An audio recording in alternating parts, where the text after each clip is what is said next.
जय श्री कृष्ण चैतन्य प्रभु नित्यानंद श्री अद्वैत गदाधर श्रीवासादि गौर भक्त वृंद। हरे कृष्ण कृष्ण कृष्ण हरे हरे, हरे राम राम राम हरे हरे। योऽन्त प्रविश्य वाचमां प्रसुप्तां सञ्जीव्यत्य किल शक्तिधरस्वदाम्ना अन्यां तहस्तचरणश्रवणत्वगादीन् प्राणान् नमो भगवते पुरुषाय तुभ्यं। पान्त्वस्मान् पुरुहूतवैरिबलवन् मातङ्गमाद्यत्कट कुम्भोच्चात्रि विपाटनादि कपटु प्रत्येक वज्रायिताः श्रीमत्कण्ठीरवास्य प्रतसुनकर धारिदारातिदूर प्रध्वस्तत्वान्तशान्त प्रवितत मनसा भाविता भूरि भागैः। नारायणं नमस्कृत्य नरं चैव नरोत्तमं देवीं सरस्वतीं व्यासं ततो जयमुदीरयेत्। हरे कृष्ण। எல்லா பக்தர்களுக்கும் எல்லா அன்பர்களுக்கும் ஸ்ரீகிருஷ்ண ஜென்மாஷ்டமி நல்வாழ்த்துக்கள். இது இஸ்கான் திருப்பாலையின் சார்பாக கிருஷ்ண பலராமர் திருக்கோயிலிருந்து நேரடி ஒளிபரப்பு. இப்பொழுதுதான் நாம் இங்க ராதாகிருஷ்ணருக்கு அபிஷேகம் செய்து முடிச்சு இப்ப ராதாகிருஷ்ணருக்கு அங்க அலங்காரம் நடைபெற்று இருக்கு. அதுக்கு முன்னாடி இந்த கிருஷ்ண ஜென்மாஷ்டமியினுடைய முக்கியத்துவம் என்னது, பகவானுடைய தோற்றத்தினுடைய பிரயோஜனம் என்ன அப்படிங்கிற விஷயத்த நம்ம ஒரு சில விஷயங்களை இங்க விவாதிக்க இருக்கிறோம். ஏன்னா கிருஷ்ணர் பகவத்கீதையில சொல்றார், ஜென்ம கர்மச்ச மே திவ்யம் ஏவம் யோவேதி தத்வதः த்யக்த்வா தேஹம் புனர்ஜென்ம நைதி மாமேதி சுவர்ஜுன. அர்ஜுனா, யார் ஒருவன் என்னுடைய பிறப்பு என்னுடைய செயல்பாடுகள் இவை அனைத்தும் திவ்யமானவை என்பதை உணர்கிறானோ, யார் ஒருவர் இந்த விஷயத்தை தத்துவபூர்வமாக தெரிந்து கொள்கிறார்களோ அவர்கள் மீண்டும் இவ்வுலகில் பிறந்து பிறப்பு இறப்பு முதுமை நோய் என்ற துன்பத்தில் பாதிப்படையாமல் என்னிடம் வந்து அடைகின்றனர் என்று கிருஷ்ணர் கூறுகிறார்.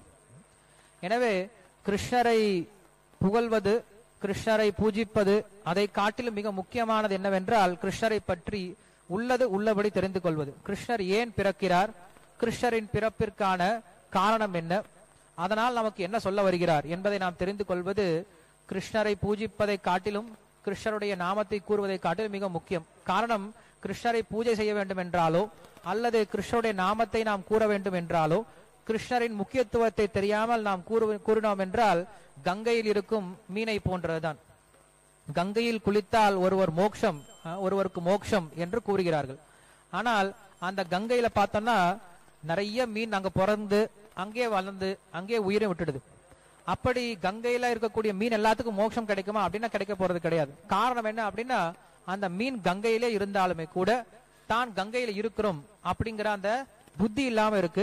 அதே போல அந்த கங்கையினுடைய புனிதத்தன்மை, அந்த கங்கையினுடைய சிறப்பு என்னன்னு தெரியாம இருக்கு. சோ கங்கையினுடைய சிறப்பு தெரியாம அந்த கங்கையிலே இருந்தாலுமே கூட அந்த மீனுக்கு எந்த விதமான பயனும் கிடையாது. அதே போல நாம் என்ன செய்யறோம் அப்படின்னா, இன்னைக்கு ஆன்மீகம் என்ற பேர்ல நம்ம எல்லாருக்கும் ஆன்மீகத்துல ஆசை இருக்கு.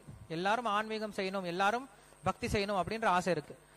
நாம் பக்தி அப்படின்ற பேர்ல என்ன பண்றோம், நிறைய விஷயங்களை செய்யறோம். ஆனா அந்த விஷயத்துக்கு எல்லாம் பலன் எப்ப கிடைக்கும் அப்படின்னா, அந்த விஷயத்தை நம்ம ஏன் செய்யறோம், அந்த விஷயத்தை எப்படி செய்யணும் அப்படிங்கிற விஷயம் தெரிஞ்சு செஞ்சோம் அப்படின்னா அதுக்கு பலன் இருக்குமே தவிர, அதை வெறும் கண்மூடித்தனமா செஞ்சோம் அப்படின்னா அதுக்கு எந்த பலனும் கிடையாது. பக்தி அப்படிங்கிறது கண்மூடித்தனமாக செய்யக்கூடிய குருட்டு நம்பிக்கை கிடையாது. பகவத் தத்துவ விஞ்ஞானம் முக்த சங்கச ஜாயத்தை அப்படின்னு சாஸ்திரம் சொல்லி கொடுக்குது. இந்த பகவானை பற்றிய விஷயங்கள் எல்லாமே விஞ்ஞான பூர்வமானதுன்னு சொல்லுது. விஞ்ஞான பூர்வம்னா என்னது, எந்த ஒரு செயலை நம்ம செய்யறோமோ அந்த செயலுக்கு பலன் கிடைச்சா அது விஞ்ஞானம் சொல்லி சொல்றோம். சயின்ஸ் அப்படின்னு சொல்லி சொல்றோம், சயின்டிபிக் சொல்லி சொல்றோம். எதை நம்ம சயின்ஸ் சொல்லி சொல்லுவோம்னா, எந்த ஒரு விஷயத்தை நம்ம ஆராய்ந்தோம் அப்படின்னா அதுக்கு பலன் கிடைக்குமோ அதை சயின்ஸ் சொல்லி சொல்றோம். அதே போல ஆன்மீக விஷயங்கள் எல்லாத்துக்குமே நம்மளுக்கு அந்த பலன் நமக்கு கண்டிப்பா கிடைக்கும். எப்ப கிடைக்கும் அப்படின்னா, அந்த ஆன்மீக விஷயங்களை உள்ளது உள்ளபடி செஞ்சோம் அப்படின்னா அப்ப பலன் கிடைக்கும். எந்த ஒரு விஷயத்துக்குமே ஒரு ப்ராசஸ் அப்படிங்கிறது இருக்கு, ஒரு செயல்முறை அப்படிங்கிறது இருக்கு. அப்படி பக்தி அப்படிங்கிறதுக்கும் ஒரு செயல்முறை இருக்கு. அந்த செயல்முறையை நம்ம தெரிஞ்சுட்டு செஞ்சோம் அப்படின்னா அந்த பக்தியால் நம்மளுக்கு பலன் கிடைக்குமே தவிர, அதை குருட்டுத்தனமா செஞ்சோம் அப்படின்னா அதுக்கு உண்டான பலன் ரொம்ப ரொம்ப கம்மியா தான் இருக்குமே தவிர அதுக்கு உண்டான பலன் நம்மளுக்கு முழுமையா கிடைக்காது. இந்த ஒரு விஷயம் தெரியாதனால்தான் இன்னைக்கு நிறைய பேர் பக்தினா என்னன்னு தெரியாம நிறைய பேர் என்ன பண்றாங்க, வெவ்வேறு மதத்துக்கு போயிடுறாங்க. இல்லைன்னா நிறைய பேர் என்ன ஆறாங்க, நாஸ்திகர்கள் ஏறாங்க. நாஸ்திகராகிறதுக்கு மிக முக்கியமான காரணம் என்ன அப்படின்னா, அவங்களுக்கு யாரும் பக்தியினுடைய முக்கியத்துவத்தை யாரும் சொல்லிக் கொடுக்கறது கிடையாது. இல்ல அதுக்கு பின்னாடி இருக்கக்கூடிய அந்த அறிவியல் விஷயம் என்ன அப்படிங்கறத சொல்லிக் கொடுக்கறது கிடையாது.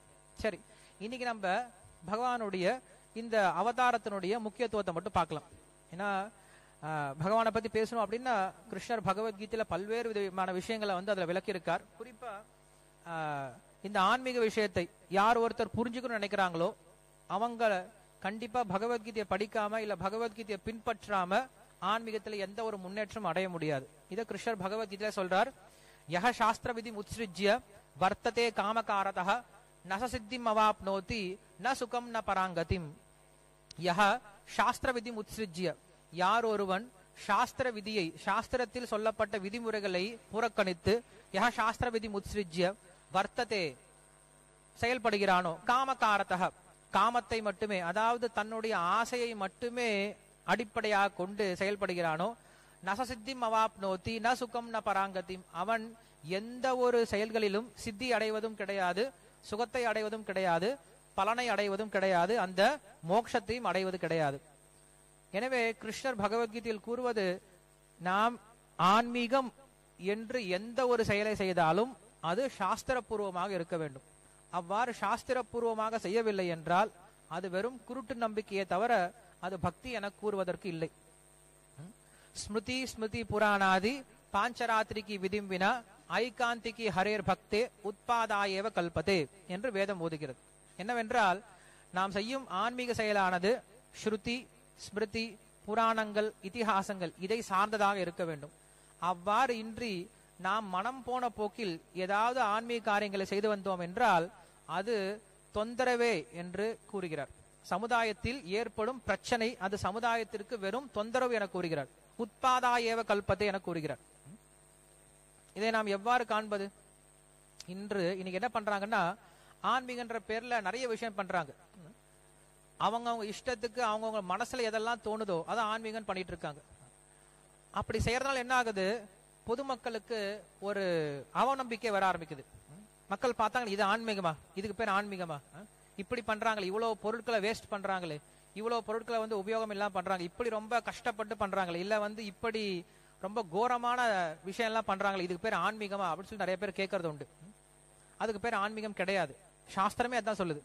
சாஸ்திரமே எது ஆன்மீகம் ஒத்துக்கும் அப்படின்னா, சாஸ்திரத்துல எதை சொல்லப்பட்டிருக்கோ அதை செஞ்சாதான் ஆன்மீகமே தவிர நம்ம இஷ்டத்துக்கு நான் செய்யறதுக்கெல்லாம் ஆன்மீகன்ற பேர் கொடுத்தோம் அப்படின்னா அது ஆன்மீகம் ஆகாது. அது வெறும் மூட நம்பிக்கை தான். அப்படிப்பட்ட ஆன்மீகத்தை செஞ்சோம் அப்படின்னா நமக்கு எந்த பலனும் கிடைக்க போறது கிடையாது. நீங்க மக்கள் என்ன பண்றாங்க, நிறைய பேர் கோயிலுக்கு போறாங்க. இன்னைக்கு கோயில் அப்படிங்கிறது ஒரு பொழுதுபோக்குற இடமா ஆகி போயிடுச்சு, இல்லைன்னா ஒரு போயிட்டு வர இடமா ஆகி போயிடுச்சே தவிர அங்க ஏன் போறோம், எதுக்காக போறோம், என்ன கத்துக்க போறோம் அப்படிங்கிறது தெரியல. ஒருத்தன் ஸ்கூலுக்கு போறான் அப்படின்னா ஸ்கூலுக்கு போயிட்டு வந்தா பத்தாது.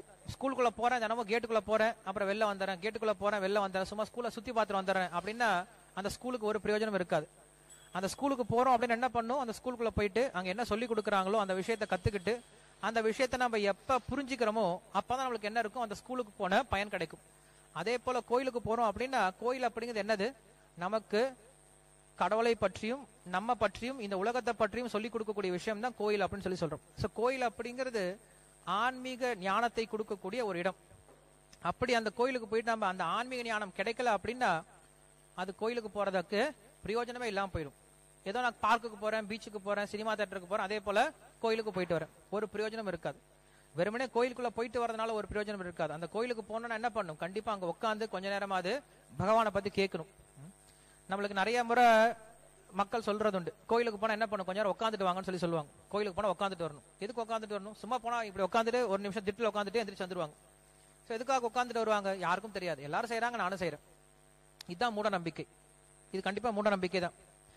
ஆன்மீகன்ற பேர்ல நம்ம என்ன பண்றோம், நமக்கு தெரியாம செஞ்சிட்டு இருக்கோம். என்ன செய்யறோம்னு தெரியாம செஞ்சிட்டு இருக்கோம், எதுக்காக செய்யறோம்னு தெரியாம செஞ்சிட்டு இருக்கோம். அது மூட நம்பிக்கை தான். அதனாலதான் நாஸ்திகர்கள் என்ன பண்றாங்க, இன்னைக்கு நம்மள திட்டுறாங்க, நம்மளுக்கு பதில் கிடையாது.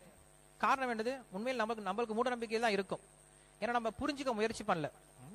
சோ கோயிலுக்கு போனா உட்காந்துட்டு சொல்றாங்க. ஏன் உட்காந்துட்டு சொல்றாங்க, ஏன்னா அந்த காலத்துல கோயில்ல எப்பயுமே என்ன நடந்துட்டு உபன்யாசம் நடந்துட்டே இருக்கும்.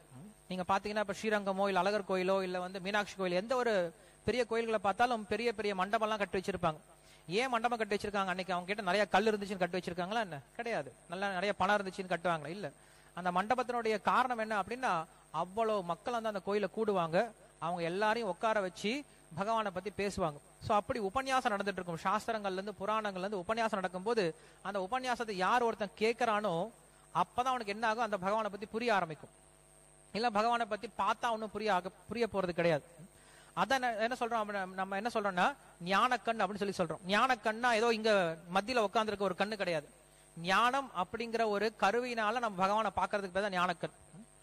உதாரணத்துக்கு இப்ப முதல் முறையா நான் ஃபேஸ்புக்கினுடைய ஒரு சிஇஓ அவரை பாக்குறேன், மார்க் ஜூக்கர்பர்க் முதல் முறையா பாக்குறேன். பார்க்கும்போது எனக்கு யாருன்னே தெரியாது அவரு. பாக்குறேன், பார்த்தா யாரு இவரும் ஒரு நபர் தான் அப்படின்னு நினைச்சு விட்டுருவேன். பட் அவருடைய பெருமை எப்ப தெரியும் அப்படின்னா, நான் எப்ப அவரை பத்தி கேட்க ஆரம்பிக்கிறேன், அவருடைய பெருமைகள் என்னது, அவருடைய குணங்கள் என்னது, அவருடைய சக்திகள் என்னது, அவர் நாட்டுக்காக இதெல்லாம் செஞ்சிருக்கார், உண்மையில அவர் என்ன செஞ்சிருக்காரு அப்படிங்கிறது நமக்கு தான் தெரியும். ஃபேஸ்புக் அப்படின்ற ஒரு விஷயத்தினால உலகத்தை அடிமைப்படுத்திட்டாரு. பட் இருந்தாலும் நம்ம அவருடைய பெருமையை எப்ப தெரிஞ்சுக்கிறோமோ அப்பதான் என்ன ஆகும், நம்ம அவரை புகழ ஆரம்பிப்போம், அவர் மேல நம்மளுக்கு ஒரு நம்பிக்கை வர ஆரம்பிக்கும், ஒரு மரியாதை வர ஆரம்பிக்கும். இல்லைன்னா அவர் ஒரு நபரை போயிருவார் இல்லையா. சோ எப்ப ஒரு நபரை பத்தி நம்ம அதிகமா கேட்கிறோமோ அப்ப அந்த நபர் மேல நம்மளுக்கு நம்பிக்கை வர ஆரம்பிக்கும், அவர் மேல மதிப்பு வர ஆரம்பிக்கும், அவர் மேல நம்மளுக்கு ஒரு பாசம் வர ஆரம்பிக்கும், ஒரு அன்பு வர ஆரம்பிக்கும். முதல் முறையா ஒரு முறை எங்க கோயிலுக்கு ஒருத்தர் வந்திருந்தாரு. அவர் வெளிநாட்டுல இருந்தவர், ஆப்பிரிக்கால இருந்தவர். அவரு ஆப்பிரிக்கால இருந்து அவர் முதல் முறையா இந்தியாவுக்கு வந்தார். எங்க கோயிலுக்கு வரும்போது அங்க நாங்க ஏதோ ஒரு காரணத்தினால அப்துல் கலாம் போட்டோ அங்க இருந்துச்சு. அவர் அப்துல் கலாம் போட்டோ பார்த்தாரு. யார் இவர் போட்டோ ஏன் வச்சிருக்கீங்க, இவருக்கு நம்மளுக்கு என்ன சம்பந்தம், இவர் போட்டோ ஏன் வச்சிருக்கீங்க, ஒன்னும் அவ்வளவு பாக்குறதுக்கு ஒன்னும் அழகாவும் இல்லையே, இவர் போட்டோ ஏன் வச்சிருக்கீங்க அப்படின்னு சொல்லி கேட்டார். ஏன்னா பார்த்தோன்னே அவருக்கு தெரியல யார் அப்படின்ட்டு. அப்புறம் நாங்க விளக்கி சொல்ல ஆரம்பிச்சோம், இல்ல இல்ல அப்படி கிடையாது, இவர் பேர் அப்துல் கலாம், இவர் இந்த இடத்துல பிறந்தார், இவர் இப்படி வாழ்க்கையை நடத்தினார், இப்படி நாட்டுக்காக இவ்வளவு விஷயங்களை செஞ்சார், அவருடைய குணங்கள் இப்படிப்பட்டது அப்படின்னு சொல்லிட்டு நாங்க எப்ப அவரை விளக்க ஆரம்பிச்சோமோ அப்புறம் என்ன சொன்னார், ஓ ஐ சி அப்படின்னு சொல்லி சொன்னார். அப்படின்னு அர்த்தம், வெறுமனே அந்த நபருடைய போட்டோ பாக்குறதுனால அவர் பார்க்கல, எப்ப அவரை பத்தி கேட்க ஆரம்பிச்சார் அப்ப என்ன சொன்னார், ஓ ஐ சி அப்படின்னு சொல்லி சொன்னார். அப்பதான் உண்மையில பார்க்க ஆரம்பிச்சார். சோ நம்ம என்ன பண்றோம், ஒரு நபரை கண்ணால பார்த்து தெரிஞ்சுக்கிறது கிடையாது, அவரை காதால கேட்டு தெரிஞ்சுக்கிறோம். சோ அதே போல பகவானை பத்தி நம்ம எப்படி தெரிஞ்சுக்க முடியும் அப்படின்னா, கண்ணால பார்த்து தெரிஞ்சுக்க முடியாது, பகவானை பத்தி நம்ம காதால கேட்டுதான் தெரிஞ்சுக்க முடியும், பகவான் எப்படி உயர்ந்தவர் அப்படிங்கிற விஷயத்தை. அதனால என்ன சொல்லப்பட்டிருக்கு, கோயிலுக்கு போனோம் அப்படின்னா அந்த பகவானை பத்தி கொஞ்ச நேரமாவது உட்காந்து கேட்டுட்டு வாங்க. இல்லைன்னா நம்ம ஏதோ போறோம் போய் பாக்குறோம், இன்னைக்கு எப்படி இருக்கு அலங்காரம் பார்த்துட்டு வந்துடுறோம், அங்க நம்ம பகவானை பாக்குறது கிடையாது. உண்மையில ஏதோ ஒரு சிலையை பார்த்துட்டு வந்துடுறோம். உண்மையில பகவானை பார்த்தோம் அப்படின்னா நம்ம யாரும் வீட்டுக்கு திரும்பி போகவே போறது கிடையாது. ஏன்னா பகவானே பார்த்த பின்னாடி வீட்டுல போய் நம்மளுக்கு என்ன வேலை, பகவானே பார்த்துட்டு வந்துடும் அப்படின்னு நம்ம பகவானை பாக்குறது கிடையாது. பகவானை பார்க்கவும் முடியாது, இந்த கண்ணால பகவானை பார்க்க முடியாது. பகவானை எப்படி பார்க்க முடியும் அப்படின்னா, எப்ப நம்ம பகவானை பத்தி கேட்கிறோமோ அப்பதான் என்ன பண்ண முடியும், பகவானை பார்த்து தெரிஞ்சுக்க முடியும், அந்த பகவானை உண்மையால உணர முடியும். இதுதான் நம்மளுக்கு கிருஷ்ணர் பகவத்கீதை சொல்றார், நீங்க ஆன்மீகம் அப்படின்ற பேர்ல எதை செஞ்சாலும் அதை சாஸ்திர மையமாக கொண்டு செய்யுங்க. இருக்கிறதுலே மிக உயர்ந்த சாஸ்திரத்தை முக்கியமா கிருஷ்ணர் கொடுத்திருக்கார் நம்மளுக்கு. என்ன அப்படின்னா பகவத்கீதை. பகவத்கீதை அப்படிங்கிறது எல்லா விதமான சாஸ்திரங்களையும் மிக உயர்ந்த சாஸ்திரம். நம்ம சொல்லக்கூடிய 4 விதமான வேதங்கள் இருக்கு இல்லையா, ரிக் சாம யஜுர் அதர்வேன அப்படின்னு 4 வேதம். அதுக்கப்புறம் பல்வேறு விதமான உபனிஷத்துக்கள், மொத்தம் 10 உபனிஷத் முக்கியமான உபனிஷத்து, 108 முக்கியமான அதுக்கப்புறம் இருக்கக்கூடிய உபனிஷத்துக்கள், 18 புராணங்கள், 2 இதிகாசங்கள், இப்படி சாஸ்திரம் அப்படிங்கிறது பறந்து விரிஞ்சு இருக்கு. சோ இது நம்ம எல்லாம் படிச்சு பகவானை புரிஞ்சுக்கணும் அப்படின்னா ஆயுள் பத்தாது, நம்மளுக்கு புத்தியும் பத்தாது. சோ அப்ப எப்படி பகவானை புரிஞ்சுக்கிறது அப்படின்னு சொல்லும் போது ரொம்ப எளிமையான வழிமுறையை பகவான் கொடுத்திருக்கார். என்ன வழிமுறை அப்படின்னா, பகவத்கீதை அப்படின்ற ஒரே ஒரு சாஸ்திரத்தை படிச்சோம் அப்படின்னா சாஸ்திரம் மொத்த படிச்சதனுடைய பலனை தெரிஞ்சுக்கலாம். சர்வோபனிஷதோ காவஹா தோக்தா கோபாலநந்தனஹா பார்த்தோ வத்ச சுதீர் போக்தா துக்தம் கீதாமிருதம் மஹத் அப்படின்ட்டு நம்மளுக்கு ஆதிசங்கரர் சொல்றார். கிருஷ்ணர் என்ன பண்ணிருக்கார் அப்படின்னா, சர்வ உபனிஷதோ காவஹா, எல்லா உபனிஷத்துக்கள் சாஸ்திரங்கள் வேதங்கள் அப்படின்னு சொல்லக்கூடிய அந்த வேதங்களை ஒரு பசுவாக மாற்றிட்டாராம். ஒரு பசுவா மாத்திட்டார். மாத்தின பின்னாடி அந்த பசுவனுடைய பலன் என்னது, பால். பசு கிட்ட இருந்து நம்ம கறக்கூடிய ஒரு சாரமான விஷயம் என்ன அப்படின்னா பால். சோ அந்த எல்லா வேதத்தையும் ஒரு பசுவாக மாத்திட்டு அந்த பசு கிட்ட இருந்து பால் கறக்கக்கூடிய நபர் யாருன்னா கோபாலன். ஒரு மாடு மேய்க்கிறவன் தான் அந்த பசு கிட்ட பால் கறக்க முடியும். அதை கிருஷ்ணர் அந்த பொறுப்பை எடுத்துக்கிட்டாராம். எடுத்துக்கிட்டு என்ன பண்றாரு, அந்த பசு கிட்ட இருந்து பாலை கறக்க ஆரம்பிக்கிறார். அந்த பால் கறக்கணும் அப்படின்னா அந்த பால் வரத்துக்கு நம்மளுக்கு என்ன தேவை, ஒரு பசுமாடு தேவை. பசுமாடு இல்லாம என்னைக்கும் பசுமாடு பால் கொடுக்காது. அந்த பசுமாடு யாரு அப்படின்னா அர்ஜுனன். அர்ஜுனன் அப்படின்ற பசுமாட ஒரு கருவியா வச்சுக்கிட்டு கோபாலன் அப்படின்னு சொல்லக்கூடிய கிருஷ்ணர் இந்த சாஸ்திரம் வேதம் என்று சொல்லப்படக்கூடிய ஒரு பசு கிட்ட இருந்து நமக்கு ஒரு பாலை கறந்து கொடுக்கிறார். அது என்னது, துக்தம் கீதாமிருதம் மகத்து, பகவத்கீதை அப்படின்ற அந்த அமிர்தமான இந்த பாலை கறந்து கொடுக்கிறார். சோ கிருஷ்ண அவதாரத்தினுடைய மிக முக்கியமான நோக்கமே என்ன அப்படின்னா இந்த பகவத்கீதை தான். இந்த பகவத்கீதையை கொடுக்கறது தான் கிருஷ்ணனுடைய மிக முக்கியமான நோக்கமா இருந்துச்சு. சரி, இதை நம்ம இப்ப கொஞ்சம் விவாதிக்க முயற்சி பண்ணலாம். கிருஷ்ணர் சொல்றாரு பகவத்கீதையில தான் தோன்றக்கூடிய தான் அவதாரத்துக்கான நோக்கம் என்னன்னு சொல்லி சொல்றார். பரித்ராணாய சாதுனாம் விநாசாய துஷ்கிருதாம் தர்ம சம்ஸ்தாபனார்த்தாய சம்பவாமி யுகே யுகே அப்படின்னு சொல்லி சொல்றார். எப்பெல்லாம் வந்து தர்மம் சீர்குலைதோ, எப்பெல்லாம் அதர்மம் தலை தூக்குதோ, அப்ப என்ன பண்றான்னு, இந்த தர்மத்தை காப்பதற்காக யதா யதாஹி தர்மஸ்ய கிளானிர் பவதி பாரத அபியுத்தானம் அதர்மஸ்ய ததாத்மானம் ஸ்ருஜாம்யஹம் அப்படின்னு சொல்லி சொல்றார். எப்பெல்லாம் தர்மம் சீர்குலைதோ, எப்பெல்லாம் அதர்மம் தலை தூக்குதோ, அதே போல எப்பெல்லாம் பக்தர்களுக்கு ஆபத்து வருதோ, எப்பெல்லாம் வந்து அசுரர்களுடைய ஆட்சி வந்து அதிகமாகி போயிடுச்சோ, அப்பெல்லாம் என்ன பண்றாரு, ஒவ்வொரு யுகம் தோறும் தோன்றி இதை நான் சரிப்படுத்துறேன் அப்படின்னு சொல்லி சொல்றார். சரி, இதுதான் வந்து அவதாரத்தினுடைய நோக்கம். அவதாரம் அப்படின்னா என்னது முதல்ல புரிஞ்சுக்கணும். அவதாரம்னா என்னது, அவதரதீதி அவதாரக, மேல இருந்து கீழே இறங்கி வரதுக்கு பேர் அவதாரம். பகவான் தன்னுடைய லோகமான வைகுண்ட லோகத்தில் இருந்துட்டு இருக்கார். அந்த வைகுண்ட லோகத்துல என்ன பண்றார், இறங்கி வரார். அந்த இறங்கி வர ஒரு விஷயத்த என்ன சொல்றோம், அவதாரம் அப்படின்னு சொல்லி சொல்றோம். அதனால நம்ம ஒரு விஷயம் புரிஞ்சுக்கணும். என்ன புரிஞ்சுக்கணும்னா, கிருஷ்ண அவதாரத்துக்கு முன்னாடி கிருஷ்ணர் கிடையாது நம்ம புரிஞ்சிக்க கூடாது. நிறைய பேர் யோசிப்பாங்க, கிருஷ்ண அவதாரத்துக்கு முன்னாடி கிருஷ்ணர் எங்க இருந்தார், ராம அவதாரத்துக்கு முன்னாடி ராமர் எங்க இருந்தார், அப்ப ராமரை கிடையாதா, கிருஷ்ண அவதாரத்துக்கு முன்னாடி ராமர் இருந்தார் அப்படின்னா அப்ப கிருஷ்ணர் அதுக்கு முன்னாடி கிடையாதான்னு சொல்லி நிறைய பேர் யோசிப்பாங்க. அப்படி கிடையாது. கிருஷ்ண அவதாரம், கிருஷ்ணருடைய உருவமானது என்னைக்குமே சாஸ்வதமானது. ராமருடைய உருவமானது என்னைக்கும் சாஸ்வதமானது, என்னைக்கும் நிலையானது. இவங்க எல்லாரும் எங்க இருப்பாங்க அப்படின்னா, தங்களுடைய ஆன்மீக உலகத்துல, அவங்களுடைய வைகுண்ட லோகத்தில் இருக்காங்க. என்ன பண்றாங்க, ஒரு குறிப்பிட்ட நேரத்துல கீழே இறங்கிட்டு வந்துட்டு போறாங்க. கீழே இறங்கி வந்துட்டு போறதுக்கு அந்த விஷயம் என்ன சொல்றோம், நம்ம அவதாரம் அப்படின்னு சொல்லி சொல்றோம். சரி, கிருஷ்ண அவதாரம் அப்படி ஒரு நாள்ல தான் நடந்துச்சு. கிருஷ்ண அவதாரம் அப்படிங்கிறது பிரம்மாவுடைய ஒரு நாள்ல கிருஷ்ணர் கீழே இறங்கி வந்துட்டு போறார். இதுதான் நம்ம அவதாரம் சொல்லி சொல்றோம். அவதாரத்தினுடைய நோக்கம் என்ன அப்படின்னு சொல்லி சொல்லும் போது கிருஷ்ணர் சொல்றாரு, நான் வந்து பக்தர்களை பாதுகாக்கிறதுக்காக, அதே போல அசுரர்களை அழிக்கிறதுக்காக, தர்மத்தை நிலைநாட்டுவதற்காக வரேன்னு சொல்லி சொல்றார். இப்ப இந்த மூன்று விஷயத்தை நம்ம கொஞ்சம் என்ன அர்த்தம் என்ன அப்படின்னு சொல்லி பார்க்கலாம். பக்தர்களை பாதுகாப்பதற்காக அப்படின்னு சொல்லி சொல்றார்.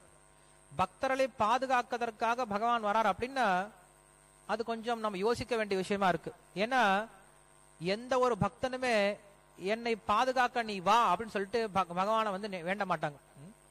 பக்தர்களுக்கு இஷ்டம் என்ன அப்படின்னா, அந்த பகவானுக்கு நான் என்ன சேவை பண்ணணும்னு யோசிப்பாங்களே தவிர, பகவான் என்ன காப்பாற்றணும், பகவான் எனக்கு சேவை பண்ணணும் அப்படின்னு நினைக்க யோசிக்க மாட்டாங்க. பிரகலாதனுடைய உதாரணம் பாக்குறோம். பிரகலாதனை பார்த்தோம் அப்படின்னா, அவங்க அப்பா ஹிரண்யகசிபு அவ்வளவு தொந்தரவுக்கு உட்படுத்துறார், அவ்வளவு கொடுமைப்படுத்துறார். அவ்வளவு கொடுமைப்படுத்தினாலும் ஒரு முறையாவது பிரகலாதன் வாய் திறந்து, நாராயணா எனக்கு இவ்வளவு கஷ்டம் கொடுக்கறாரு எங்க அப்பா, என்னை வந்து காப்பாத்து அப்படின்னு ஒரு முறை கூட வேண்டது கிடையாது. அவருக்கு அந்த கஷ்டம் பெரிய கஷ்டமாவே தோணல. உண்மையில பக்தனுக்கு யார் ஒருத்தன் கிருஷ்ண பக்தி செய்ய ஆரம்பிச்சிட்டானோ அவனுக்கு உண்மையில எந்த ஒரு கஷ்டமும் தொடவே தொடாது. பிரம்மபூத பிரசன்னாத்மா ந சோச்சதி ந காங்ஷதி சமசர்வேஷு பூதேஷு மத் பக்திம் லவதே பரான் கிருஷ்ணர் பகவத்கீதை சொல்றார். யார் ஒருவன் என்னுடைய பக்தியை அடைந்து விட்டானோ அவன் எப்படி இருக்கானா, பிரம்மபூத பிரசன்னாத்மா அப்படின்னு சொல்லி சொல்றார். பிரசன்னாத்மா அப்படின்னா என்னைக்கும் சந்தோஷமா இருக்கான். ஒருத்தர் எப்பயுமே சந்தோஷமா இருக்கணும் அப்படின்னா என்ன பண்ணும், ரெண்டு விஷயம் சொல்றார். இந்த ரெண்டு குணம் இருந்துச்சுன்னா நீங்க எப்பயும் சந்தோஷமா இருக்கலாம். என்ன குணம், ந சோச்சதி ந காங்ஷதி, எதுக்கும் ஏக்கப்படாம எதை நினைச்சும் புலம்பாம இருந்தான் அப்படின்னா அவன் என்னைக்கும் சந்தோஷமா இருக்கலாம்னு சொல்லி சொல்றார். ஆனா நம்ம இந்த உலகத்துல பண்றதே ரெண்டு விஷயம் தான். என்ன பண்றோம், எப்பயுமே இல்லாத ஒரு பொருளுக்காக இயங்கிட்டு இருக்கோம், தொலைஞ்சு போன ஒரு பொருளுக்காக புலம்பிட்டு இருப்போம் இல்லையா. இந்த உலகத்துல நம்ம பண்ணக்கூடிய ரெண்டு விஷயம் இதுதான், ஏங்குறது புலம்புறது. சோ அதான் இங்க சொல்றார், யார் ஒருத்தனோட பக்தனா மாறிட்டானோ அவன் எந்த ஒரு விஷயத்துக்காகவும் ஏக்கப்படுறதும் கிடையாது, புலம்புறதும் கிடையாது. சமசர்வேஷு பூதேஷு மத் பக்திம் லவதே பராம். அப்படி பக்தர்களுக்கு யாரும் தொந்தரவுலாம் கொடுக்க முடியாது. பக்தர்கள் என்னைக்கும் சந்தோஷமா இருக்காங்க. சோ பகவான் வந்து பக்தர்களை காப்பாத்துறதுக்காக வரார் அப்படின்னு சொல்றதை விட அடுத்த ஒரு ஸ்டேஜுக்கு பார்க்கலாம். ஏன்னா பக்தர்களுக்கு வந்து எந்தவித பாதுகாப்பும் தேவையில்லை. ஏன்னா அவங்க எப்பயும் பகவானுடைய பாதுகாப்புல தான் இருக்காங்க. பகவான் வந்து தனியா இறங்கி வந்து பாதுகாக்கணும் அப்படின்ற அவசியம் கிடையாது. சரி, அப்ப எதுக்காக வரார், அசுரர்கள் அழிக்கிறதுக்காக வராரா அப்படின்னு யோசிச்சு பார்த்தோன்னா அசுரர்கள் அழிக்கிறதுக்காக அவர் வர தேவை கிடையாது. ஏன்னா அசுரர்கள் என்ன பண்றாங்க அப்படின்னா தங்களுடைய பாவத்தினாலே அழிஞ்சு போயிருவாங்க. உதாரணத்துக்கு இப்ப ஹிரண்யகசிபு வந்து நிறைய கொடுமைப்படுத்திட்டு இருந்தான். அப்ப தேவர்கள்லாம் இப்ப என்ன பண்றாங்க, பகவான் கிட்ட பிரார்த்தனை பண்றாங்க, பகவானே இந்த ஹிரண்யகசிபு எங்களுக்கு நிறைய தொந்தரவு கொடுக்குறான், தயவு செஞ்சு அவங்கள நீங்க என்ன பண்ணுங்க, அழிச்சிட்டு எங்களுக்கு நல்ல விஷயம் செஞ்சு கொடுங்க அப்படின்னு சொல்லி கேட்கிறாங்க. அப்ப பகவான் சொல்றாரு, எல்லாத்துக்கும் நேரம் வரும்பா, நேரம் வரும்போது அவன் அழிஞ்சு போயிருவான், நம்ம ஒண்ணும் செய்ய தேவையில்லை, அவனுக்கு ஒரு நேரம் வரும், அந்த நேரம் வந்தா அவனே அழிஞ்சு போயிடுவான் அப்படின்னு சொல்லி சொல்றாரு. அப்ப தேவர்கள்லாம் யோசிக்கிறாங்க, இதை கேட்கவா நாங்க இவ்வளவு தூரம் வந்தோம், அவன் அழிஞ்சு போயிடுவான் அப்படிங்கிறது எங்களுக்கு தெரியும் இல்லையா, ஆனா இப்ப எங்களுக்கு வேணும், இப்ப அவங்களை அழிக்கிறது ரொம்ப முக்கியம், அதனால இப்ப அவங்களை நீங்க அழிக்கிறது முக்கியம் அப்படின்னு சொல்லி கேட்கிறாங்க. அப்ப பகவான் சொல்றாரு, உங்களுக்காகலாம் நான் வந்து அழிக்க முடியாது, எப்ப அந்த ஹிரண்யகசிபு ஒரு பக்தனை தொந்தரவு பண்றானோ அப்ப அழிஞ்சு போயிடுவான்னு சொல்லி சொல்றாரு. அப்ப அந்த தேவர்கள்லாம் கேட்கிறாங்க, அப்ப நாங்கெல்லாம் பக்தர்கள் கிடையாதா, நாங்க பிரார்த்தனை பண்ணா நீங்க வந்து அழிக்க மாட்டீங்களா, அந்த அந்த அசுரர்களை வந்து அழிக்க மாட்டீங்களான்னு சொல்லி கேட்கும் பொழுது அங்க பகவான் சொல்றாரு, இதே போல இப்ப நீங்க எப்படி தொந்தரவுக்கு உட்பட்டிருக்கீங்களோ, அந்த அசுரனால உங்களுக்கு எவ்வளவு தொந்தரவு ஏற்பட்டதோ அதை விட அதிக தொந்தரவு பிரகலாதனுக்கு ஏற்படும். ஆனா ஒரு முறை கூட அந்த பிரகலாதன் எங்க அப்பா இல்ல இந்த ஹிரண்யகசிபை கொன்னுடு அப்படின்னு ஒரு முறை கூட பிரார்த்தனை பண்ண மாட்டான். காரணம் என்ன அப்படின்னா, பக்தர்கள் யாரையுமே எதிரியா நினைக்கிறது கிடையாது. பக்தர்கள் எல்லாரையுமே என்ன பாக்குறாங்க, பகவானுடைய அம்சமா தான் பாக்குறாங்க. கிருஷ்ணர் பகவத்கீதை சொல்றாரு, மமைவாம்சோ ஜீவலோகே ஜீவபூத சனாதனஹ மனசஷ்டானி இந்திரியாணி பிரகிருதிஸ்தானி கர்ஷதி. இந்த உலகத்தில் இருக்கக்கூடிய ஒவ்வொரு ஆத்மாக்களும் என்னுடைய அம்சம் தான் சொல்லி சொல்றார். மமைவாம்சா ஜீவலோகே ஜீவபூத சனாதனஹ, இந்த உலகத்தில் இருக்கக்கூடிய எல்லா ஆத்மாக்களும் என்னுடைய அம்சம் தான். ஆனா என்ன ஆயிடுச்சு, இந்த உலகத்துக்கு வந்த பின்னாடி மனசஷ்டானி இந்திரியானி பிரகிருதிஸ்தானி கர்ஷதி, மனம் மற்றும் புலன்களுடைய சேர்க்கையினால இந்த ஜீவாத்மாவானது இந்த உடல்ல கஷ்டப்பட்டு இருக்கு. கிருஷ்ணர் சொல்றார், கிருஷ்ணர் ரொம்ப வருத்தத்தோட சொல்றார். என்ன சொல்றாரு, நீங்க யாரும் இங்க இருக்க வேண்டிய நபர்களே கிடையாது, நீங்க எல்லாரும் என்னோட சந்தோஷமா என்னுடைய உலகத்தில் இருக்க வேண்டிய நபர்கள். ஆனா ஏதோ ஒரு காரணத்தினால நீங்க எல்லாரும் என்ன பண்றீங்க, இப்ப இந்த உலகத்துக்கு வந்துட்டீங்க, இந்த உலகத்துக்கு வந்துட்டு இந்த உலகத்துல கஷ்டப்பட்டு இருக்கீங்க. உண்மையில நீங்க கஷ்டப்படணும் அப்படின்னு எனக்கு விருப்பம் கிடையாது, உண்மையில நமக்கும் இந்த உலகத்துல கஷ்டப்படணும் அப்படின்ற விருப்பம் கிடையாது. ஆனா நமக்கு வழி தெரியல இங்க இருந்து எப்படி திரும்பி போறது அப்படின்ட்டு. இந்த ஆத்மாவானது பகவானுடைய லோகத்தில் இருந்தது தான். அந்த பகவானுடைய லோகத்தில் இருக்கும் பொழுது ஏதோ ஒரு வகையில தப்பு பண்ணிடுச்சு. அந்த தப்பு பண்ணதுனால என்ன ஆயிடுச்சு, இப்ப இந்த ஆத்மாவால இந்த உலகத்துல கஷ்டப்பட்டு இருக்கு. இந்த உலகத்திலிருந்து நம்ம கிளம்பி போகணும். அதான் வந்து சாஸ்திரத்தினுடைய இறுதியான வாக்கியங்கள். இந்த உலகத்திலிருந்து கிளம்பி போகும்போது நம்ம பகவானுடைய லோகத்தை அடையணும் அப்படின்னு சொல்லி கொடுக்குது. அதை எப்படி அடையிறது அப்படிங்கிற விஷயத்த நாம் பார்க்கணும். என்ன சொல்லிட்டு இருந்தேன் அப்படின்னா, அந்த அசுரனை அழிக்கிறதுக்காக பகவான் வராரா அப்படின்னா வரப்போறது கிடையாது. ஏன்னா அசுரனானவன் தன்னுடைய பாவ காரியங்களாலே அழிஞ்சு போயிடுவான் தவிர பகவான் வந்து இறங்கி வந்து அழிக்கணும்ன்ற அவசியம் கிடையாது. அவர் தன்னுடைய உலகத்திலிருந்தே அந்த அசுரன் அழிந்து போகட்டும் அப்படின்னு சொன்னா அழிஞ்சு போயிடுவான். அதனால பகவான் வந்து அசுரர்களை அழிக்கிறதுக்காக வர்றது கிடையாது. சோ பகவான் எதுக்காக தான் வரார் அப்படின்னு சொல்லும் போது மூன்றாவது விஷயம் ஒண்ணு சொல்றாரு. என்ன சொல்றாரு, தர்ம சம்ஸ்தாபனார்த்தாய அப்படின்னு சொல்றாரு. தர்மத்தை நிலைநாட்டுவதற்காக வரேன்னு சொல்லி சொல்றாரு. இப்ப இந்த விஷயத்தை நம்ம கொஞ்சம் புரிஞ்சுக்கணும். தர்மத்தை நிலைநாட்டுவதற்காக வரேன் அப்படின்னு சொல்லும் போது முதல்ல தர்மம்னா என்னதுன்னு நான் புரிஞ்சுக்கணும். ஏன்னா இன்னைக்கு தர்மம் அப்படின்ற வார்த்தைக்கு நிறைய பேருக்கு அர்த்தமே தெரியாம இருக்காங்க. தர்மம் அப்படின்னா ஏதோ ஏழைகளுக்கு உதவி பண்றதோ, இல்ல பொய் பேசாம இருக்கிறதோ, இல்ல வந்து அநியாயம் பண்ணாம இருக்கிறதோ, இதெல்லாம் தர்மம் சொல்லி நினைச்சிட்டு இருக்காங்க. உண்மையான அர்த்தம் என்ன அப்படின்னா, சாஸ்திரம் நம்மளுக்கு சொல்லிக் கொடுக்கக்கூடிய அர்த்தம் என்ன அப்படின்னா, தர்மம் அப்படின்னா தாரியத்தே இது தர்மஹ, எது ஒருவனை தாங்கி கொண்டிருக்கிறதோ அதுக்கு பேர் தான் தர்மம் அப்படின்னு சொல்றோம். உங்களுக்கு ஒரு உதாரணம் சொன்னா தெரியும். இப்ப சர்க்கரை இருக்கு அப்படின்னா அந்த சர்க்கரையோட தர்மம் என்ன அப்படின்னா எப்ப இனிப்பா இருக்கிறது. ஒரு மிளகா இருந்துச்சு அப்படின்னா அந்த மிளகாவுடைய தர்மம் என்னது, என்னைக்கும் காரமா இருக்கிறது. இல்ல நெருப்பு இருந்துச்சு அப்படின்னா அந்த நெருப்புடைய தர்மம் என்னது, சூட்டை கொடுக்கிறது. அதே போல வெப்பத்தை ஒளி கொடுக்கிறது நெருப்புடைய தர்மம். இப்படி ஒவ்வொரு பொருளுக்கும் ஒரு தர்மம் இருக்கு. சோ தர்மம் அப்படின்னா எந்த ஒரு இயற்கையான நிலையை அந்த பொருள் கிட்ட இருந்து பிரிக்க முடியாதோ அந்த ஒரு பொருளை தான் என்ன சொல்றோம், தர்மம் அப்படின்னு சொல்றோம். தர்மம் அப்படிங்கிறது ஒரு பொருளுடைய இயற்கை தன்மை அப்படின்னு சொல்லலாம். சோ இயற்கை தன்மை என்ன சொல்றோம், நம்ம தர்மம் அப்படின்னு சொல்றோம். அதர்மம்னா என்னது, அந்த இயற்கை தன்மைக்கு புறம்பாக நடைபெற்றுச்சு அப்படின்னா அதான் அதர்மம் அப்படின்னு சொல்றோம். சோ இதுதான் தர்ம அதர்மத்துக்குள்ள முக்கியமான ஒரு அர்த்தம். நம்மளுக்கு நிறைய பேருக்கு இது புரியறதே கிடையாது. தர்மம் அப்படின்னா என்னன்னு புரியாம என்ன பண்றாங்க, நிறைய பேரு தர்மம் அப்படின்ற வார்த்தைக்கு தப்பான அர்த்தம் தெரிஞ்சிட்டு இருக்காங்க. உண்மையான அர்த்தம் என்ன அப்படின்னா, ஒரு பொருளினுடைய இயற்கை சுபாவம் தான் என்ன சொல்றோம், இயற்கை நிலை தான் என்ன சொல்றோம், தர்மம் அப்படி சொல்றோம். நம்ம இந்த உலகத்துல பார்த்தோம் அப்படின்னா எல்லா பொருளுக்கும் ஒரு தர்மம் இருக்கு, எல்லா பொருளுக்கும் ஒரு இயற்கையான ஒரு சுபாவம் இருக்கு. அந்தந்த சுபாவத்தில் இருந்துச்சு அப்படின்னா அந்தந்த பொருள் சந்தோஷமா இருக்கும். நீங்க தமிழ்ல கூட கேள்விப்பட்டிருப்பீங்க, கருடா கருடா எங்கடா சந்தோஷம் அப்படின்னா, இருக்கும் இடத்துல எல்லாம் இருந்து விட்டா எல்லாம் சௌக்கியமேன்னு சொல்லுவாங்க. அவங்கவுங்களுடைய இடத்துல இருந்துட்டாங்க அப்படின்னா அவங்கவுங்களுக்கு சௌக்கியம். எப்ப இடம் மாறி போயிட்டாங்களோ அது சந்தோஷம் கொடுக்காது. அப்படி இந்த உலகத்துல பார்த்தோம் அப்படின்னா ஒவ்வொரு பொருளுக்கு என்ன இருக்கு, ஒரு தர்மம் இருக்கு. அதனுடைய இயற்கையான சுபாவம் அப்படிங்கிறது இருக்கு, இயற்கையான நிலை அப்படின்னு இருக்கு. இப்ப வாட்ச் இருக்குன்னா வாட்சுக்கு ஒரு தர்மம் இருக்கு, என்னது, நம்மளுக்கு மணி சொல்லி கொடுக்கும். ஃபேன் இருக்கு அப்படின்னா ஃபேனுக்கு ஒரு தர்மம் இருக்கு, என்னது, நம்மளுக்கு காற்று கொடுக்கும். இப்படி இந்த உலகத்துல பார்த்தோம் அப்படின்னா ஒவ்வொரு பொருளுக்கும் ஒரு தர்மம் இருக்கு. அப்படி பார்க்கும் பொழுது நாம் இருக்கோம் இல்லையா, இந்த ஆத்மான்னு சொல்லக்கூடிய நம்ம யாரு, இந்த ஆத்மா. நம்ம இந்த உடல் கிடையாது. இந்த உடலானது மேல இருக்கு. இந்த உடலானது ஒரு வண்டி மாதிரி தான். கிருஷ்ணர் சொல்றாரு யந்திராரூடானி மாயான்னு சொல்லி சொல்றாரு. இந்த உடல் அப்படிங்கிறது ஒரு யந்திரம் தான், ஒரு மெஷின் தான். இந்த மெஷின் என்ன பண்ணிருக்கிறான், டிரைவரான நானு இந்த மெஷினுக்குள்ள உட்காந்து இந்த மெஷின் நகர்த்திட்டு இருக்கேன். ஒரு கட்டத்துல என்ன ஆகும், இறப்பின் தருவாயில் என்ன ஆகும் அப்படின்னா இந்த மெஷினை விட்டுட்டு இந்த ஆத்மாவானது வெளில போயிட்டே இருக்கும். மெஷின் இங்க தான் இருக்கும், ஆனா நம்ம என்ன சொல்றோம், போயிட்டாருன்னு சொல்லி சொல்றோம். போனது யாரு, அந்த உடலுக்குள்ள இருந்து ஆத்மா கிளம்பி போயிட்டாரு. ஆனா இது நம்மளுக்கு புரியறது கிடையாது. நம்ம என்ன பண்றோம், பல ஜென்மங்களா முட்டாள்தனம் என்ன பண்ணிட்டு இருக்கோம், இந்த உடல் தான் நான் நினைச்சிட்டு இருக்கோம். இந்த உடல் தான் என்னுடைய அப்பா, இந்த உடல் தான் என்னுடைய அம்மா, இந்த உடல் தான் என்னுடைய மனைவி, மக்கள்ட்டு இந்த உடலுக்கு முக்கியத்துவம் கொடுக்கிறமே தவிர இந்த உடலுக்குள்ள உட்கார்ந்துட்டு இந்த உடலை நகர்த்தக்கூடிய ஆத்மா தான் எல்லாம் செயல்படுத்திட்டு இருக்கு, அந்த ஆத்மா தான் நான் அப்படிங்கிற விஷயத்த நிறைய பேரு புரிஞ்சுக்கிறது கிடையாது. சோ இதான் நம்ம ஆன்மீகம் அப்படி சொல்லி சொல்றோம். ஆன்மீகம் அப்படின்னு என்னதுன்னா, நான் இந்த உடல் கிடையாது, ஆத்மா அப்படிங்கிற விஷயத்தை யார் ஒருத்தன் புரிஞ்சுக்கிறானோ அந்த நிலைதான் ஆன்மீகம் சொல்லி சொல்றோம். இதை யார் ஒருத்தர் புரிஞ்சுக்கலையோ, இந்த நிலைக்கு யார் ஒருத்தர் வரலையோ அவருக்கு பேர் ஆன்மீகவாதி கிடையாது, அதுக்கு பேர் ஆன்மீகம் கிடையாது.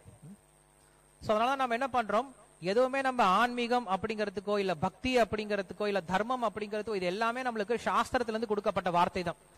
அதனால இந்த வார்த்தையை எடுத்துக்கிட்டு இதுக்கு உண்டான பொருளை நம்மளா கற்பனை பண்ணி தெரிஞ்சுக்க கூடாது. இதுக்கு உண்டான பொருளை நம்ம என்ன பண்ணுவோம், சாஸ்திரத்திலே மறுபடியும் கேட்கணும். ஆன்மீகம்னா என்னது, ஆன்மீகத்துக்கும் நம்ம செய்யக்கூடிய செயலுக்கும் என்ன வித்தியாசம் அப்படின்னு. நம்ம செய்யக்கூடிய செயல் எப்ப ஆத்மாவை உணர உபயோகப்படுதலையோ அதுக்கு பேர் ஆன்மீகம் கிடையாது.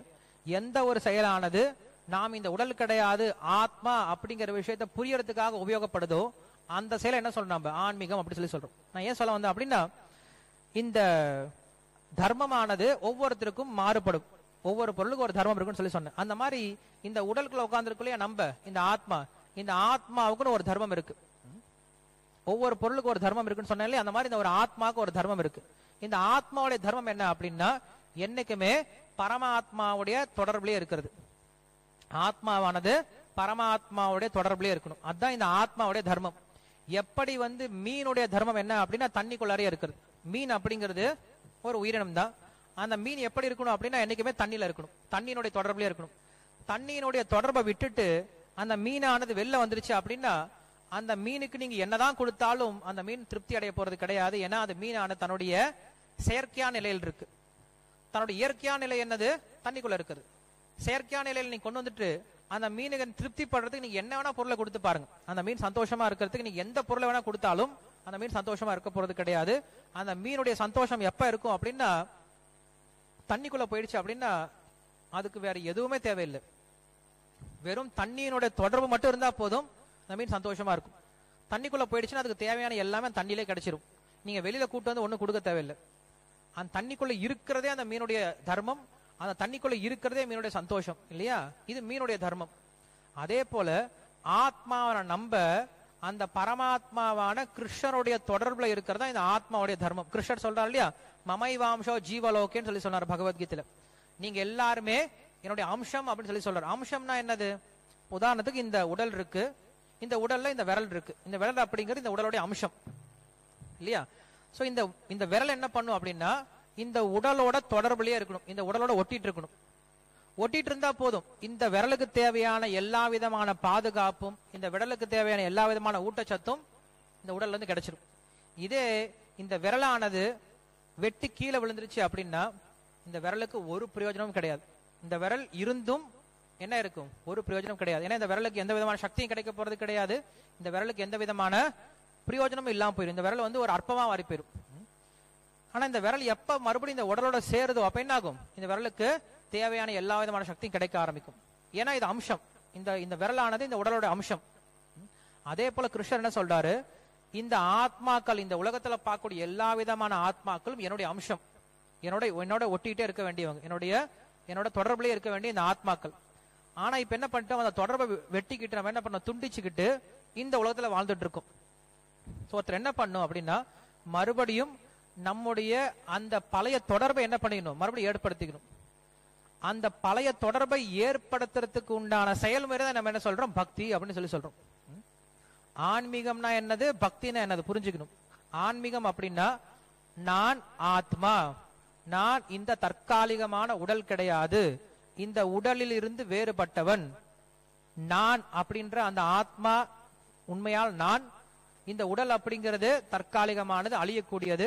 கிருஷ்ணர் பகவத்கீதை சொல்றார், தேஹினோஸ்மின் யதா தேஹே கௌமாரம் யவ்வனம் ஜரா ததத்தேஹாந்தர பிராப்தி தீரஸ்தத்ர ந முஹ்யதி வாசாம்சி ஜீர்ணானி யதா விஹாய நவானி கிருஹ்ணாதி நரோபராணி ததா ஷரீராணி விஹாய ஜீர்ணானி அந்யானி சம்யாதி நவானி தேஹி. எப்படி ஒருத்தர் பழைய ட்ரெஸ்ஸை தூக்கி போட்டு, பழைய துணியை தூக்கி போட்டு புதிய துணியை போட்டுக்கிறாரோ, அதே போல ஆத்மா என்ன பண்ணுது அப்படின்னா தன்னுடைய பிரயோஜனம் இல்லாத பழைய உடலை தூக்கி போட்டு புது உடலை எடுத்துக்குது. எப்படி ட்ரெஸ்ஸை மாத்திரமோ அந்த மாதிரி என்ன பண்ணுது, ஆத்மாவானது இந்த உடலை மாத்திக்கிட்டே இருக்கு. அதனால நம்ம இந்த ஆத்மா இந்த தற்காலிகமான உடல் கிடையாது அப்படிங்கிற விஷயத்தை புரிஞ்சுக்கிட்டான் அப்படின்னா அந்த ஒரு செயல்பாடு என்ன சொல்றோம், நம்ம ஆன்மீகம் அப்படின்னு சொல்லி சொல்றோம்.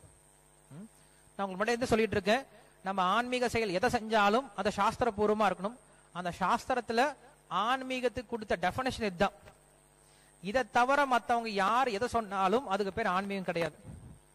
அது எப்படிப்பட்ட நபர் சொன்னாலும் சரி. கிருஷ்ணர் பகவத்கீதையில ஆன்மீகம் அப்படிங்கிற விஷயத்துக்கு அவர் கொடுக்கக்கூடிய டெபினேஷன் என்னது, யார் ஒருத்தர் நான் ஆத்மா, நான் இந்த உடல் கிடையாது, இந்த உடலிலிருந்து வேறுபட்டவன், இந்த ஆத்மாவானது நிலையானது, இந்த ஆத்மா உடல் அழியும் பொழுது அழியறது கிடையாது அப்படிங்கிற விஷயத்தை யார் ஒருத்தன் புரிஞ்சுக்கிறானோ அதுக்கு பேர் என்ன சொல்றோம், ஆன்மீகம் அப்படி சொல்லி சொல்றோம். இல்ல எந்த ஒரு வழிமுறை, எந்த ஒரு செயல்பாடு நமக்கு ஆத்மாவை உணர்த்துவதற்காக இருக்கிறதோ அந்த செயல்பாடு என்ன சொல்றோம், ஆன்மீகம் அப்படி சொல்லி சொல்றோம். நம்ம எந்த ஒரு செயல்பாடை செஞ்சாலும் அந்த செயல்பாடானது நாம் ஆத்மா அப்படிங்கிற விஷயத்தை புரிஞ்சுக்கிறதுக்கு உதவி பண்ணிச்சு அப்படின்னா அதுக்கு பேர் ஆன்மீக செயல் அப்படின்னு சொல்லி சொல்றோம். ஓகே, ஆன்மீகம் சொல்லி புரிஞ்சுக்கிட்டோம். அதுக்கப்புறம் பக்தினா என்னது, பக்தி அப்படிங்கிறது நான் எப்ப இந்த ஆத்மான்னு புரிஞ்சுக்கிட்டனோ இந்த ஆத்மாவானது என்னைக்கும் அந்த பரமாத்மாவுடைய தொடர்புலயே இருக்கணும். அந்த பரமாத்மாவுடைய தொடர்புக்கு நான் எப்படி மறுபடியும் போறது, நான் இப்ப எப்படியோ ஒரு வகையில் என்ன பண்ணிட்டேன், இந்த உலகத்துல வந்து வீழ்ச்சி அடைஞ்சு இங்க கீழே விழுந்துட்டு இருக்கு, இப்ப வாழ்ந்துட்டு இருக்கேன், என்னுடைய தொடர்பு துண்டிக்கப்பட்டுடுச்சு. மறுபடியும் அந்த தொடர்பை நான் எப்படி ஏற்படுத்திக்கிறது, என்னுடைய இழந்த அந்த ஆன்மீக தொடர்பை, அந்த பகவானுடன் அந்த தொடர்பை நான் எப்படி ஏற்படுத்திக்கிறது, அந்த செயல்பாடு இருக்கு இல்லையா, அந்த பகவான்ல அப்படின்னு சொல்லி கேள்வி கேட்கலாம். அதுதான் நம்மளுக்கு சாஸ்திரம் சொல்லி கொடுக்குது.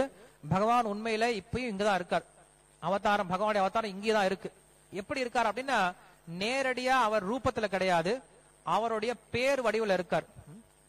நாம சிந்தாமணி கிருஷ்ண சைத்தன்ய ரச விக்கிரக பூர்ண சுத்த நித்திய முக்தோ அபிநத்வாம் நாம நாமினா அப்படின்னு சொல்லி கொடுக்குது. பகவானுடைய பெயருக்கும் பகவானுக்கும் வித்தியாசம் கிடையாது. நம்ம கிருஷ்ணா அப்படின்னு சொல்லி சொன்னோம்னா கிருஷ்ணர் எங்கேயோ கிடையாது. கிருஷ்ணர் எங்க இருக்காரு, இங்க இருக்காரு. நாகம் திஷ்டாமி வைகுண்டே ந யோகினாம் ஹிருதய சிவா எத்திர காயந்தி மத் பக்தா தத்ர திஷ்டாமி நாரதா அப்படின்னு சொல்லிட்டு நாரதர் கிட்ட நாராயணன் சொல்றாரு. ந யோகினாம் ஹிருதய சிவா, நான் யோகிகளோட இதயத்துல கிடையாது. நாகம் திஷ்டாமி வைகுண்டே, நான் வைகுண்டத்துல கிடையாது. அப்ப எங்கதான் இருக்க, எத்திர காயந்தி மத் பக்தா, எங்க என்னுடைய பக்தர்கள் என்னுடைய பேரை சொல்றாங்களோ தத்ர திஷ்டாமி நாரதா, அந்த இடத்துல இருக்குன்னு சொல்லி சொல்றாரு. சோ பகவானுடைய பெயர்ல பகவான் இருக்காரே தவிர பகவான் தனியா எங்கேயும் கிடையாது.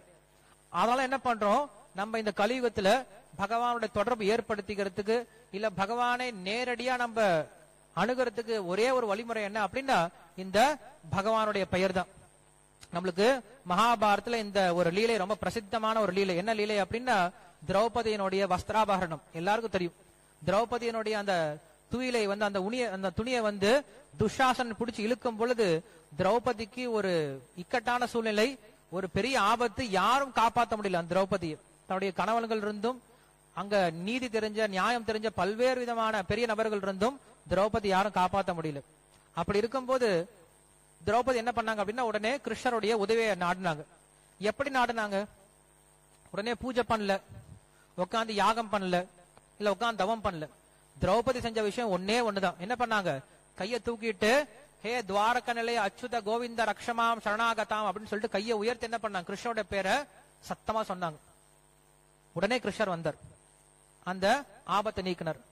சோ நம்ம இந்த கதையில இருந்து என்ன புரிஞ்சுக்கணும் அப்படின்னா கிருஷ்ணர் எங்க இருக்கார் அப்படின்னா எங்க அவருடைய பேரை சொல்றோமோ, சத்தம் போட்டு பேரை சொல்றோமோ, அந்த இடத்துல கிருஷ்ணர் இருக்கார். கிருஷ்ணர் வேற எங்கேயும் கிடையாது. அதனால இந்த கலியுகத்துல நம்ம உடனே கிருஷ்ணருடைய தரிசனத்தை பெறணும், இல்ல கிருஷ்ணனுடைய உதவியை பெறணும், இல்ல கிருஷ்ணரோட நம்ம தொடர்பை ஏற்படுத்திக்கணும் அப்படின்னா அதுக்கு சிறந்த வழிமுறை என்ன அப்படின்னா கிருஷ்ணரோட பேரை சொல்றதுதான். என்ன பேரை சொல்லலாம்? ஹரே கிருஷ்ணா கிருஷ்ண கிருஷ்ண ஹரே ஹரே, ஹரே ராம ராம ராம ஹரே ஹரே, இதி சோட்டசக நாம்னாம் கலிம் கல்மஷ நாசனம் நாதோ பரதரோ பாயோ சர்வவேதேஷு திருஷ்யத்தை அப்படின்னு நம்மளுக்கு கலிச்சந்தார உபநிஷத் சொல்லி கொடுக்குது. இந்த 16 வார்த்தைகள் கொண்ட மந்திரம் என்னது? ஹரே கிருஷ்ண மந்திரம். இந்த 16 வார்த்தைகள் கொண்ட மந்திரமானது கலிம் கல்மஷ நாசனம், கலியுகத்தினுடைய எல்லா விதமான குற்றங்களையும் போக்கிடும். நாதோ பரதரோ பாயோ, வேற எந்த உபாயம் கிடையாது. சர்வவேதேஷு திருஷ்யத்தை, எல்லா வேதத்தை படிச்ச பின்னாடியும் இந்த கலியுகத்துல ஒருத்தர் மோட்சம் அடையணும் அப்படின்னா இந்த ஹரிநாமத்தை தவிர வேற கதி கிடையாது அப்படின்னு நமக்கு சாஸ்திரம் சொல்லி கொடுக்குது. அதனால அந்த ஹரே கிருஷ்ண மந்திரத்தை தான் என்ன பண்றோம், இந்த இஸ்கான் அப்படின்ற இந்த இயக்கமானது இன்னைக்கு உலகம் முழுக்க இந்த ஹரே கிருஷ்ண மந்திரத்தை பிரச்சாரம் செய்து இந்த இஸ்கான் இயக்கத்துல இன்னைக்கு கோடிக்கணக்கான பக்தர்கள் வந்து இணைஞ்சிருக்காங்க. அதுக்கு காரணம் என்ன அப்படின்னா இந்த ஹரே கிருஷ்ண மந்திரம் தான். எந்த விதமான ஜாதி மத இன மொழி அப்படின்ற வேறுபாடு இல்லாம பல்வேறு விதமான மக்கள் என்ன பண்றாங்க, இன்னைக்கு கிருஷ்ண பக்தர்களா மாறிட்டு இருக்காங்க. காரணம் என்ன அப்படின்னா இந்த ஹரே கிருஷ்ண மந்திரம் தான். அதனால இந்த ஹரே கிருஷ்ண மந்திரத்துக்கு அவ்வளவு சக்தி இருக்கு. இந்த மந்திரத்தை யார் வேண்டுமானாலும் எப்படிப்பட்ட சூழ்நிலையில எந்த இடத்துல என்ன பண்ணலாம், இந்த மந்திரத்தை சொல்லலாம். இது மகா மந்திரம் அப்படின்னு சொல்லப்படுது. அதனால இந்த ஸ்ரீகிருஷ்ண ஜென்மாஷ்டமி திருவிழா அன்னைக்கு நீங்க புரிஞ்சுக்க வேண்டிய விஷயம் என்ன அப்படின்னா கிருஷ்ணர் இங்க ஏன் இறங்கி வந்தாரோ அந்த விஷயத்தை புரிஞ்சுக்கோங்க. கிருஷ்ணர் இறங்கி வந்துட்டாரு, ஏன் இறங்கி வந்தாருன்னு புரியாம நான் கிருஷ்ணருக்கு பூஜை பண்றேன்னு சொன்னா கிருஷ்ணருக்கு பிடிக்கவே பிடிக்காது. கிருஷ்ணர் வந்து தூது போறாரு. மகாபாரதத்துல கிருஷ்ணர் தூது போனார். தூது போகும்போது துரியோதனன் என்ன பண்றான் அப்படின்னா கிருஷ்ணா உனக்காக நான் நிறைய படையெல்லாம் பண்ணி வச்சிருக்கேன், உனக்கு நிறைய விருந்து வச்சிருக்கேன் அப்படின்னு சொல்றாரு. துரியோதனன் சொல்றாரு கிருஷ்ணர், டே நான் வந்த வேலையை நீ செஞ்சு கொடுப்பியா இல்லையா? நான் இங்க வந்த வேலையை நீ முடிச்சு கொடுத்தா நான் வந்து சாப்பிடுறேன், இல்லனா நீ வெறும் விருந்து வச்சதுனால நான் வந்து உட்கார்ந்து இருக்க மாட்டேன்னு சொல்றாரு. அதே போல கிருஷ்ணர் இந்த உலகத்தை எதுக்காக இறங்கி வந்தாரோ அந்த ஒரு அர்த்தத்தை புரிஞ்சுக்கிட்டு அவர் என்ன விருப்பப்படுறாரோ அந்த விஷயத்தை செஞ்சோம் அப்படின்னா அப்ப உண்மையாலுமே அது கிருஷ்ண ஜென்மாஷ்டமி ஆகும், கிருஷ்ண ஜெயந்தி நம்ம கொண்டாடுற விதமாகும். அப்படி இல்லாம கிருஷ்ணர் ஏன் இறங்கி வந்தாரு, அவர் வந்ததனுடைய நோக்கம் என்னன்னு தெரிஞ்சுக்காம சும்மா நானும் பூஜை பண்ணிட்டு இருக்கேன் அப்படின்னா அந்த பூஜையை கிருஷ்ணர் ஏத்துக்கிறது கிடையாது. அதனால இந்த ஜென்மாஷ்டமி நீங்க புரிஞ்சுக்க வேண்டிய விஷயம், கிருஷ்ணர் இங்க இறங்கி வந்து தர்மத்தை நிலைநாட்டுறதுக்காக. அந்த தர்மம் என்ன அப்படின்னா இந்த ஆத்மாவுடைய தர்மம், இந்த ஆத்மாவானது பரமாத்மாவுடைய கிருஷ்ணருடைய தொடர்புல இருக்கணும். அந்த தொடர்பை எப்படி நம்ம ஏற்படுத்திக்கிறது, இந்த ஹரே கிருஷ்ண மந்திரம் சொல்றது மூலியமா கிருஷ்ணரோட அந்த தொடர்பை ஏற்படுத்திக்கிறோம். இந்த தொடர்புக்கு தான் என்ன சொல்றோம், பக்தி அப்படின்னு சொல்லி சொல்றோம். ஆத்மாவை உணர்றதுக்கு பேர் ஆன்மீகம், கிருஷ்ணரோட நம்ம தொடர்பை ஏற்படுத்திக்க பேர் பக்தி, ஒரு பொருளினுடைய உண்மையான நிலைக்கு பேர் தர்மம். பகவான் இங்க கீழே இறங்கி வந்தது காரணம் இந்த பக்தி வழிமுறையான இந்த ஹரே கிருஷ்ண மந்திரத்தை சொல்லி கொடுத்து ஒருத்தர் என்ன பண்ணும், மறுபடியும் அந்த பகவானோட அந்த தொடர்பை ஏற்படுத்திக்கணும் அப்படிங்கிற ஒரே நோக்கத்துக்கு தான் என்ன பண்றாரு, பகவான் இங்க இறங்கி வந்திருக்கார். இதுதான் இந்த ஸ்ரீகிருஷ்ண ஜென்மாஷ்டமியினுடைய தத்துவம். இந்த விஷயத்தை யார் ஒருத்தன் புரிஞ்சுக்கிறாங்களோ அவங்க தான் உண்மையாலுமே பகவான ஆராதனை பண்ணதுக்கு சமம். அப்படி இல்லாம வெறுமனே நம்ம பூஜை பண்ணிட்டு இருந்தோம் அப்படின்னா அப்படிப்பட்ட பூஜையானது வெறும் குருட்டு நம்பிக்கையா தான் போகுமே தவிர வெறும் மூட நம்பிக்கையா தான் இருக்குமே தவிர அதனால ஒரு பலனும் இருக்க போறது கிடையாது. அதனால இஸ்கான் சார்பா மற்றும் பகவத்கீதையினுடைய சார்பாகவும் நம்ம வேண்டிக்கிற விஷயம் என்ன அப்படின்னா பகவத்கீதையை படிங்க, பகவத்கீதையை புரிஞ்சுக்கோங்க, கிருஷ்ணரை புரிஞ்சுக்க முயற்சி பண்ணுங்க. இந்த ஆத்மாவை மறுபடியும் இந்த பரமாத்மாவான கிருஷ்ணரோட தொடர்புக்கு ஏற்படுத்திக்கிறதுக்கு ஹரே கிருஷ்ண மந்திரம் சொல்ல ஆரம்பிங்க.